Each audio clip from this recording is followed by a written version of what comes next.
Medicare Advantage is trying to protect themselves. Unless I don't like this topic.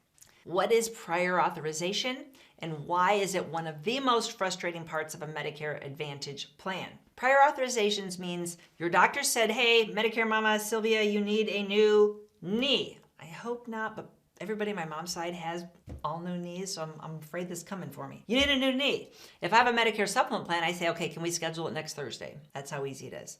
If you have a Medicare Advantage plan, the doctor will say, Sylvia, you need a new knee. And I'll say, cool, can we schedule this next Thursday? The doctor will be like, whoa, whoa, whoa, whoa. I have no idea if we can even ever schedule this. I need to submit paperwork to your insurance company, your Medicare Advantage plan, and try to explain to them why you need this. You're bone on bone, there's no cartilage. We've tried physical therapy, you've tried cortisone shots, you can't walk. And see if they will approve for you to have that. And once that paperwork comes back, then we will schedule it. So I have no idea how long this process is going to take. The doctor doesn't know either. It's not an emergency prior authorization, so we'll just see. So the doctor has to dedicate staff time to filling out this prior authorization request. Doctors don't like that. So they send it in, and then the insurance company comes back in a week or so and says, nah, they didn't even have to say why. They just said no. So the doctor then says, hey, Sylvia, I'm sorry you can't get that knee. It was denied. So now I either keep limping along, I beg my doctor for more steroid shots, or I pay cash. Or what a lot of people think is I'll just wait until the next period where I can change my Medicare Advantage and I will switch to a new company that's not terrible like this company. They all work from the same playbook. Now, the insurance company's point of view is prior authorizations are a way to prevent doctors from ordering unnecessary tests and procedures. And there is a lot of data that supports the fact that on a government Medicare over here, people that only have A and B, people that have a Medicare supplement, that doctors, nurses, healthcare professionals do abuse and do order a lot of stuff that they shouldn't be ordering because they can, because nobody's watching on this side of the house. Medicare Advantage watches every dollar. It's for profit over here. These insurance companies are going to watch the money. So that the part of prior authorization, the fact that it exists is not a terrible thing. The thing that's bad is that your doctor doesn't get paid to do all this back and forth with the insurance company. So your doctor, who's the guy that's got to do it, is the bottleneck for you to get your care. So this is the data I want you to understand. Of all the prior authorizations that are put in there, the ones that are denied, about 85% of them that are denied are approved later upon appeal. Okay, so you're like, okay, they just put an extra step in there.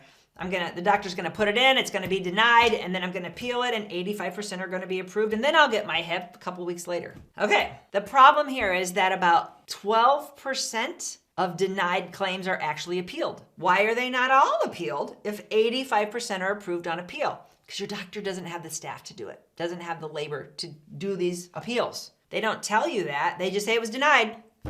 Let's go with something else. You have to understand, if you have a Medicare Advantage plan, that you have to request, and you might have to insist upon them working on the appeal to get that appeal in, because you have such a great likelihood of getting approved if you can get the doctor to put that appeal in. And I understand the doctor's point of view. This is unpaid additional labor. They already get paid very little when you have a Medicare Advantage plan, when you have any type of Medicare, but even less on a Medicare Advantage plan than a Medicare supplement plan. So they don't want to do all this extra work on your behalf. Now, those people that have a Medicare supplement plan didn't ever have to have a prior authorization until January 1st of 2026, but only in 6 states: Arizona, Texas, Oregon, Washington State. It's only about 6 states. And I've done a lot of videos on this. This is called the WISER model, W-I-S-E-R. So if you want to watch my videos and look for WISER Medicare or Medicare supplement prior authorizations, I have a lot more videos that give you the specifics for those 6 states. Arizona is one of those states. So it's only 6 states. For those 6 states, people that have Medicare supplements, people that have just government A and B, now are subject to prior authorization. They're taking this page from the page book of the Medicare Advantage companies, because the Medicare Advantage companies cut down on a lot of useless tests. Now, my scenario where I need the new knee is not useless, obviously, but there's a lot of fraud. which the Medicare Advantage companies have stopped by using prior authorizations. The doctors know it's going to be scrutinized. So these 6 states, the government is testing out to see if they can take it's about 6 or 7 conditions that have the most fraud and say, hey, even though you have a supplement, your doctor cannot order a skin substitute because I have a diabetic wound that won't heal on my foot. Your doctor cannot get approval for this skin substitute unless your doctor puts in a prior authorization. And the funny thing is, the companies that are doing the prior authorization is the same ones that the Medicare Advantage companies hire. It's the same companies. They're just copying it because it worked. And we've only been in this several months now to see that, yeah, it does slow down your ability to get these 6 or 7 procedures approved. Even though people said, oh, with AI, it'll happen in 2 seconds. It's not really happening like at the speed that they thought it would, and we all kind of knew that. So if you're in those 6 states, you might be a little nervous and like, dang, I have Medicare supplement and I still have prior authorization. It's only for 6 or 7 procedures. So it's not for everything. It's deep brain stimulation for Parkinson's, like some rare things, rare expensive things that were the things they saw the most fraud on. So if you just are in those states with a Medicare supplement, in most cases, if you need to have something done, your doctor will say, what day do you want it? And just schedule it. There is no prior authorization in general in Medicare supplements. In Medicare Advantage, every company requires prior authorizations for the expensive stuff. Now, they all have different rules. And when you get a prior authorization, which you might be a little bit familiar with this because you had to get a prior authorization to get access to a certain medication. If you're taking any specialty medications, expensive medications, generally you just can't go, here's my insurance card. You have to have the insurance company say, yeah, Sylvia needs to get Humira. And that prior authorization has an expiration date. So it might say, this is 6 months. Every 6 months, I got to have my doctor document I still have insulin-dependent diabetes or whatever to get a new prior authorization. And this whole prior authorization, this bureaucratic level of paperwork, does slow down your access to care. It does frustrate you. It's generally listed as the #1 most frustrating thing about people's Medicare Advantage plan, about their drug plan. So I can't make it smoother for you. I can't make your doctor do the appeal. But I've explained that if your doctor does do the appeal, the chances are great your procedure will get approved upon appeal. So be really nice to your doctor. Take your doctor a fruit basket.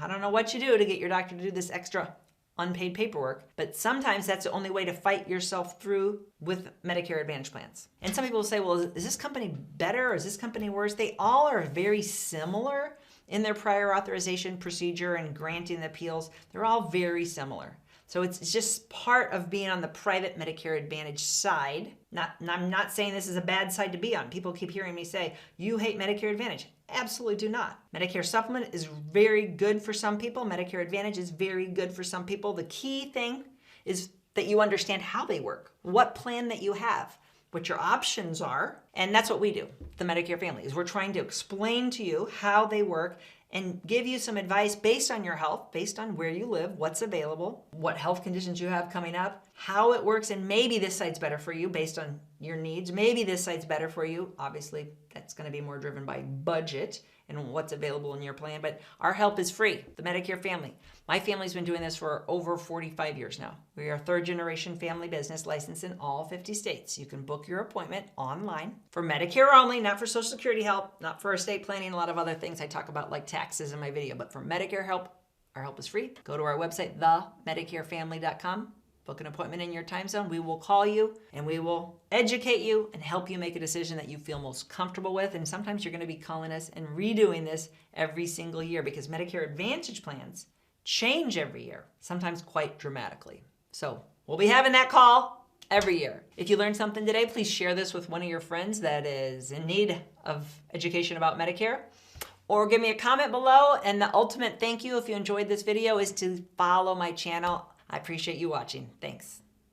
If you like this video, you might really like this video. Check it out. And we'd appreciate if you subscribe to our channel so you never miss a great video. We put out one every week. Check in the description below this video for a link to our cheat sheet on Social Security and Medicare. And you can also give us a comment if you have a specific question. Always feel free to call us or email us at the Medicare Family.